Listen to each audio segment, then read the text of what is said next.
అన్నమాట. ఈ రకంగా గుగ్గిళ్ళు గనక తీసుకుంటే తేలిగ్గా డైజెషన్ అవుతాయి, తక్కువ టైంలో తినొచ్చు. మరందరికీ కూడా ఈజీగా ప్రోటీన్ వచ్చేస్తుంది.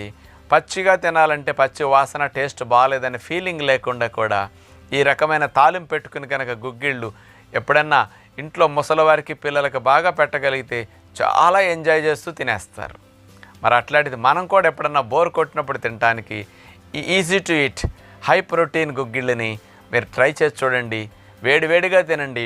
నిమ్మరసం మాత్రం పైన పిండుకుంటూ తింటుంటే అసలు ఉప్పులేని లోటు లేకుండా చాలా బాగా ఎంజాయ్ చేయొచ్చు. కావాలంటే కొద్దిగా చాట్ మసాలా పొడి కనుక పైన అట్లా చల్లుకుంటూ ఉంటే ఇంకా ఈజీగా వెళ్ళిపోతాయి. అలా కూడా ఎంజాయ్ చేయండి అని విజ్ఞప్తి చేస్తూ నమస్కారం.